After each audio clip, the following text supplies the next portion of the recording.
Hi everyone, this is a brief clip from episode 1 where we talk about echidnas in the Highlands.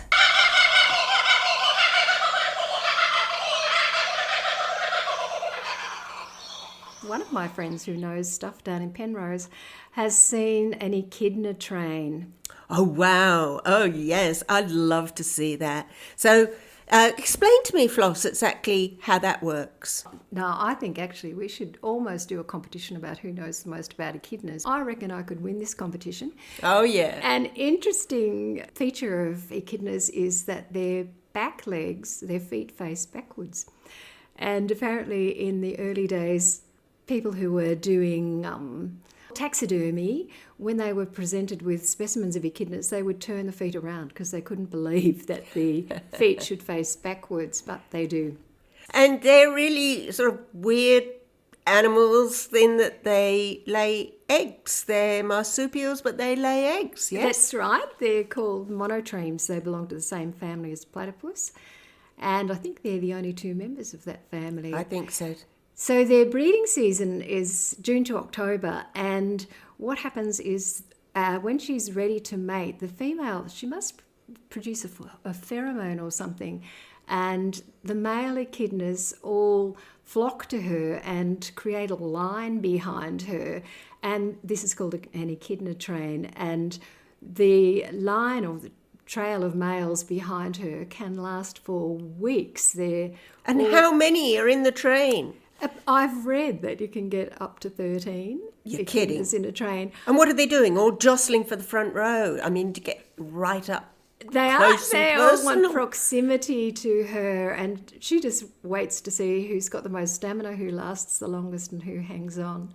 I saw an echidna last year in September walking along the path in Exeter, and he was a man with a mission. I reckon that he'd gotten onto the scent of a female, and he was looking to enter a train.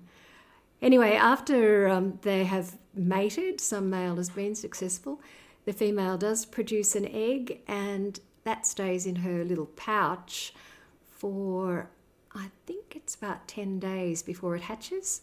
And then the echidna, what's the name for a baby echidna, Lou? Is it a pug?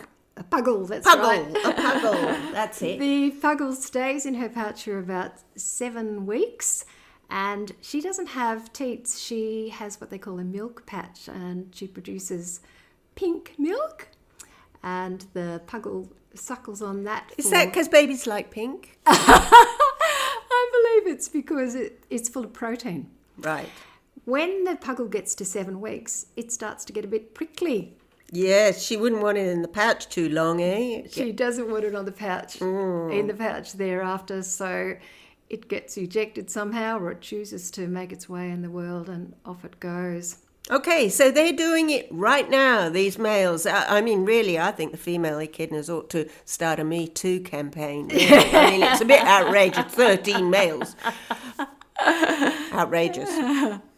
So, yes, echidnas think it's spring too.